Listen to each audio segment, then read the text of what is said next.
এটা শুরু করার আগে কিছু জিনিস পরিষ্কার করতে চাই। আমি অনিচ্ছাকৃতভাবে কিছু টার্মিনোলজি ভুল অর্থে ব্যবহার করেছি। আমি এখানে দুটি বিষয়ে পার্থক্য বলতে চাই, যেগুলো আমরা এই পর্যন্ত একই অর্থে ব্যবহার করেছি।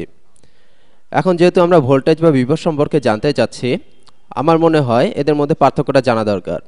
প্রথম এটা খুবই বিভ্রান্তিকর মনে হতে পারে। আমার মনে পড়ে যখন আমি এটা প্রথম শিখেছিলাম, আমি নিজেও এই দুটি বিষয়কে এক মনে করেছিলাম এবং এদের পার্থক্যটাও আমি বুঝতে পারিনি। তাহলে শব্দ দুটি হচ্ছে ইলেকট্রিক পটেনশিয়াল এনার্জি বা তড়িৎ বিভব শক্তি, ইলেকট্রিক পটেনশিয়াল এনার্জি এবং ইলেকট্রিক পটেনশিয়াল বা তড়িৎ বিভব। আমি আমার আগের ভিডিওটাতেও শব্দ দুটি অনেকটা একই অর্থে ব্যবহার করেছি, সেটা করা ঠিক হয়নি। আমার সব সময় ইলেকট্রিক পটেনশিয়াল এনার্জি শব্দটা ব্যবহার করা উচিত ছিল। তাহলে এদের মধ্যে পার্থক্যটা কি? ইলেকট্রিক পটেনশিয়াল এনার্জি বা তড়িৎ বিভব শক্তি এটি চার্জের সাথে সম্পর্কিত, অথবা বলা যায় এটা একটা কণার সাথে সম্পর্কিত যার চার্জ আছে। শুধুমাত্র এই কণারই শক্তি থাকতে পারে।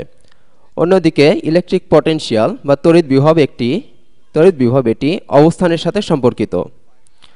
উদাহরণস্বরূপ, যদি আমার কাছে একটি চার্জ থাকে, এই চার্জের মধ্যে যদি কোনো বিন্দুর তড়িৎ বিভব জানা থাকে, তবে আমি সেই বিন্দুর তড়িৎ বিভব শক্তি বের করতে পারি জাস্ট এই মানটাকে চার্জ দিয়ে গুণ করে। আমি আপনাদের কিছু উদাহরণ দিচ্ছি। ধরি আমার একটি অসীম দৈর্ঘ্যের সুষমভাবে চার্জিত প্লেট আছে। এর মধ্যে একটি সুষম তড়িৎ ক্ষেত্র আছে ধরি দেখা যাক এটি হচ্ছে সেই প্লেট। আমি এটাকে একটি উল্লম্ব রেখা দিয়ে প্রকাশ করছি এবং ধরি এটি পজিটিভ চার্জে চার্জিত আছে, তাই এটি একটি পজিটিভলি চার্জড প্লেট। আমরা ধরে নেই ইলেকট্রিক ফিল্ড বা তড়িৎ ক্ষেত্র কনস্ট্যান্ট। আমরা যে কোনো পয়েন্টের কথাই চিন্তা করি না কেন, সবখানে ফিল্ড ভেক্টর লাইনগুলো একই দৈর্ঘ্যের হতে হবে, কারণ তড়িৎ ক্ষেত্রের মান পরিবর্তিত হচ্ছে না এবং তা বাইরের দিকে কাজ করছে। এই ফিল্ড লাইনগুলো আঁকার জন্য আমরা ধরে নিয়েছি যে এখানে একটি পজিটিভ টেস্ট চার্জ আছে যেটা বাইরের দিকে বল লাভ করছে। এখন আপনাদের কাছে আমি জানতে চাই, ধরুন আমার কাছে একটা 2 কুলম্ব চার্জ আছে। ধরুন আমার কাছে এখানে 2 কুলম্ব চার্জ আছে, এটি পজিটিভ 2 কুলম্ব চার্জ। ধরে নিলাম এটা প্লেট থেকে 3 মিটার দূরে আছে। আমি এটিকে 2 মিটার ভিতরে আনতে চাই, যাতে এটা প্লেটটা থেকে 1 মিটার দূরে থাকে, 1 মিটার দূরে। তাহলে কণাটির তড়িৎ বিভব শক্তির পার্থক্য কত? এই পয়েন্টটা এবং এই পয়েন্টের মধ্যে। এখানে তড়িৎ বিভব শক্তির পার্থক্য হচ্ছে মোট কাজের পরিমাণ, যা আমরা আগের দুটি ভিডিওতে দেখিয়েছি। অর্থাৎ এই বিন্দু থেকে এই বিন্দুতে চার্জটি স্থানান্তর করতে কৃত কাজের পরিমাণ। তাহলে এখানে আমাদের কি পরিমাণ কাজ করতে হবে? আমাদেরকে একটি বল প্রয়োগ করতে হবে যেটা উল্টা দিকে কাজ করবে। আমরা ধরে নিচ্ছি এটা এর মধ্যে একটা কনস্ট্যান্ট বেগে আছে। এটাকে মুভ করতে হলে আমাদেরকে একটু বেশি বল প্রয়োগ করতে হবে। আমরা এখানে একটি বল প্রয়োগ করতে হবে যা কুলম্বের সূত্র থেকে পাওয়া বলের সমান এবং বিপরীতমুখী। এটা ইলেকট্রোস্ট্যাটিক ফোর্স। তাহলে এখানে আমরা কি পরিমাণ বল প্রয়োগ করব? আমাদেরকে তড়িৎ ক্ষেত্র কত তা আগে জানতে হবে, সেটা এখনো বলা হয়নি। ধরি ইলেকট্রিক ফিল্ড লাইনগুলোর তীব্রতা হবে 3 নিউটন পার কুলম্ব। ধরলাম তড়িৎ ক্ষেত্রের তীব্রতা 3 নিউটন পার কুলম্ব।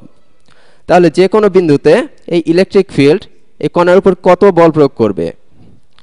তাহলে এই কণার উপর বল বা ইলেকট্রোস্ট্যাটিক ফোর্স সমান হচ্ছে ইলেকট্রিক ফিল্ড গুণ সেই চার্জটা, ইলেকট্রিক ফিল্ড গুণ চার্জ। সেটা সমান হবে তড়িৎ তীব্রতা হচ্ছে এইমাত্র আমরা বললাম 3 নিউটন পার কুলম্ব, এটা কুলম্ব, গুণ 2 কুলম্ব সমান 6 নিউটন। তাই দেখা যাচ্ছে যে কোনো বিন্দুতে ইলেকট্রিক ফিল্ড এই দিকে 6 নিউটন বল প্রয়োগ করছে। তাহলে কণাটির উপর আমাকে এই দিকে বল প্রয়োগ করতে হবে। এই 6 নিউটন বলকে সম্পূর্ণরূপে নিষ্ক্রিয় না করা পর্যন্ত কণাটি এই পয়েন্টেই থাকবে। তাহলে আমাকে বাম দিকে 6 নিউটন বল প্রয়োগ করতে হবে এবং এটাকে 2 মিটার সরিয়ে এই পয়েন্টে আনতে হবে। তাহলে মোট কাজ সমান 6 নিউটন গুণ 2 মিটার। এটা সমান দাঁড়ায় 12 নিউটন মিটার বা 12 জুল। তাহলে আমরা বলতে পারি ইলেকট্রিক পটেনশিয়াল এনার্জি বা তড়িৎ বিভব শক্তি শক্তি সবসময় জুলে প্রকাশ করা হয়। তাহলে তড়িৎ বিভব শক্তির পার্থক্য এই বিন্দু এবং এই বিন্দুর মধ্যে 12 জুল। অন্যভাবে বলা যায় এই বিন্দুটার বিভব বেশি, কারণ এই বিন্দুটা যেটা এটাকে বিকর্ষণ করছে সেই জিনিসটার বেশি কাছে আছে। এখন আমরা যদি এটাকে ছেড়ে দিই তাহলে এটা এই দিকে ত্বরণ লাভ করতে শুরু করবে এবং এই শক্তিটা গতিশক্তিতে পরিণত হবে এবং চার্জটি এই পয়েন্টে আসবে। তাহলে আমরা বলতে পারি তড়িৎ বিভব শক্তি এখানে এই বিন্দুতে 12 গুণ বেশি এই বিন্দুতে অবস্থিত তড়িৎ বিভব শক্তির তুলনায়। এটাই হচ্ছে ইলেকট্রিক পটেনশিয়াল এনার্জি। এখন দেখি ইলেকট্রিক পটেনশিয়াল বা তড়িৎ বিভব কি। ইলেকট্রিক পটেনশিয়াল বা তড়িৎ বিভব আমাদের বলে যে একক চার্জের উপর কি পরিমাণ কাজ করা হচ্ছে। অপরদিকে এটা ইলেকট্রিক পটেনশিয়াল এনার্জি, যেটা দিয়ে এখান থেকে এখানে সরাতে মোট কৃতকাজের পরিমাণ বোঝায়। আর ইলেকট্রিক পটেনশিয়াল হচ্ছে যে কোনো একক চার্জকে এখান থেকে এখানে সরাতে কৃতকাজের পরিমাণ। এইমাত্র আমরা উদাহরণে দেখলাম এটাকে সরাতে মোট কাজ হয়েছে 12 জুল। তাহলে একক চার্জকে এখান থেকে এখানে নিতে কি পরিমাণ কাজ হবে? কাজ ভাগ চার্জ সমান 12 জুল ভাগ এখানে চার্জের পরিমাণ 2 কুলম্ব। চার্জের পরিমাণ এখানে 2 কুলম্ব সমান 6 joule per coulomb. 6 joule per coulomb. এটি হচ্ছে ইলেকট্রিক পটেনশিয়াল ডিফারেন্স বা তড়িৎ বিভব পার্থক্য এই বিন্দু এবং এই বিন্দুর মধ্যে। তাহলে পার্থক্যটা কি? ইলেকট্রিক পটেনশিয়াল এনার্জি কণার সাথে সম্পর্কিত, যেটা কণার কত বেশি শক্তি আছে এই বিন্দুতে এই বিন্দুর চেয়ে সেটা প্রকাশ করে। তড়িৎ বিভবের ক্ষেত্রে আমরা তড়িৎ বিভব শক্তিকে কণার চার্জ দিয়ে ভাগ করেছি। তাহলে এটা কণার চার্জের উপর নির্ভর করে না, এটা শুধুমাত্র কণার অবস্থানের উপর নির্ভর করে। তাহলে তড়িৎ বিভব হচ্ছে একটা কণার চার্জ যাই হোক এই পজিশনে তার বিভব শক্তি কত বেশি এই পজিশনের তুলনায় সেটা নির্দেশ করে। এই তড়িৎ বিভবকে জাস্ট অন্যভাবে বলা হয় বিভব বা ভোল্টেজ। ভোল্টেজ, এই ভোল্টেজের একক হচ্ছে ভোল্ট। তাহলে 6 জুল কুলম্ব আর 6 ভোল্ট আসলে একই জিনিস। আমরা এখানে অভিকর্ষজ বিভব শক্তির সাথে এর মিল খুঁজে দেখি। অভিকর্ষজ বিভব শক্তি হলো mgh। অভিকর্ষজ বিভব শক্তি হচ্ছে mgh। mg হচ্ছে বল আর h হচ্ছে দূরত্ব। আমরা যদি অভিকর্ষজ বিভব শক্তির সাথে তড়িৎ বিভব শক্তির তুলনা করি তবে তড়িৎ বিভবকে একক ভরের অভিকর্ষজ বিভব শক্তির সমতুল্য মনে করতে পারি। আর আমরা যদি খুব দ্রুত অভিকর্ষজ বিভবের মান জানতে চাই, হয়তো ভরের ব্যাপারে আমরা আগ্রহী নই, সেক্ষেত্রে mgh-কে ভর দিয়ে ভাগ করলেই তা পাবো এবং এটা হবে অভিকর্ষজ ত্বরণ গুণ দূরত্ব। আচ্ছা, এটা ঝামেলার মনে হলে বাদ দিন।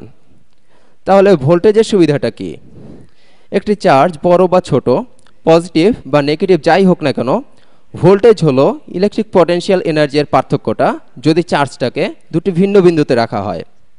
তাহলে ইলেকট্রিক পটেনশিয়ালের ক্ষেত্রে আমরা শুধু অবস্থানের কথা চিন্তা করছি, আর ইলেকট্রিক পটেনশিয়াল এনার্জির ক্ষেত্রে আমরা ভিন্ন অবস্থানে চার্জের কথা চিন্তা করছি। আশা করি আপনাদের বিভ্রান্ত করে ফেলেনি। পরবর্তী ভিডিওতে আমরা কয়েকটা প্রবলেম করব যেখানে দুটি বিন্দুর মধ্যে তড়িৎ বিভব পার্থক্য অথবা ভোল্টেজ পার্থক্য, যেমন দুটি বিন্দুর মধ্যে চার্জ, আমরা খুঁজে বের করব। পরবর্তী ভিডিওতে আবার দেখা হবে।